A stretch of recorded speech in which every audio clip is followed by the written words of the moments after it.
Tiga. Saya ketemu sama saudara Akang Abdi, Kang Ipin Arifin Suryadi Laga, Ketua Abdesi Pusat. Beliau ini telah mengelilingi ribuan desa seluruh Indonesia.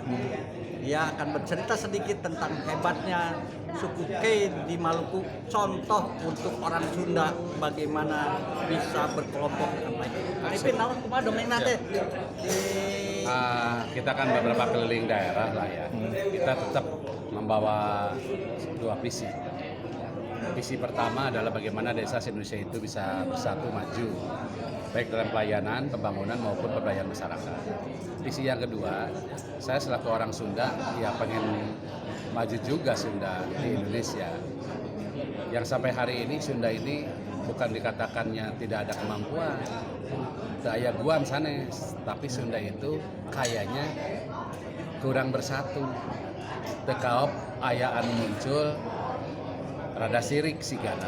Nah buktinya, kami keluar daerah. Jangan sebutkan orang Batak, orang Jawa, orang Sulawesi ya, orang Manado, jangan itu udah gede, suku gede. Orang Padang jangan. Ini mah suku yang ada di Maluku Tenggara, namanya Kai.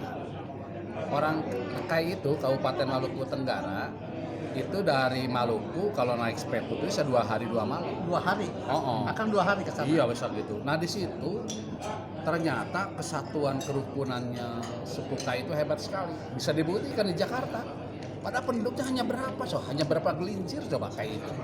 Ada namanya maaf yang namanya John Kai, John Kai. Itu kan bukan pengertian dia Jagger, bukan, tapi bisa menunjukkan bahwa Kai itu nama suku, nama daerah. Jadi mereka itu di sana di Jakarta itu itu dengan segala hal terserah itu, tapi hanya sebuah kesatuan. Jadi yang namanya Kai itu selalu mengadakan rembuk-rembuk di tiap kegiatan.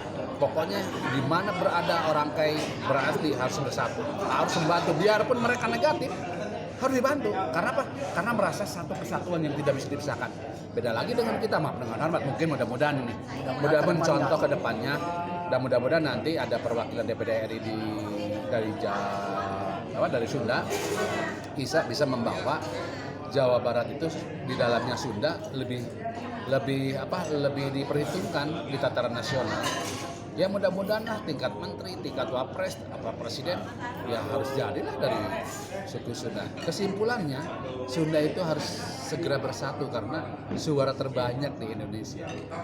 Rakyatnya banyak sekali. Kalau bersatu kayak urusan Kai aja, wah udah luar biasa. Wah luar biasa. Kamu mau nekat? Gitu lah. Mungkin mereka punya modal nekat ya. Ayah kawani, ayah siap yang tarung malam mungkin mereka. Siap. Tapi bukan pengertian orang Sunda tawanian, bukan. Tapi orang Sunda ya karena mungkin terlalu santun lah. Bangga nyangkeun kumaha akang we abdi mengiringan, tak mungkin mudah-mudahan ke depannya generasi Kang Ardi ke depan mah ya Sunda tampil lebih depan, Sunda lebih bersatu, siapkan kompetensi Sunda itu bisa diperhitungkan di Nusantara. Jadilah Sunda menjadikan kesatuan yang tidak bisa untuk Nusantara. Atur nuhun.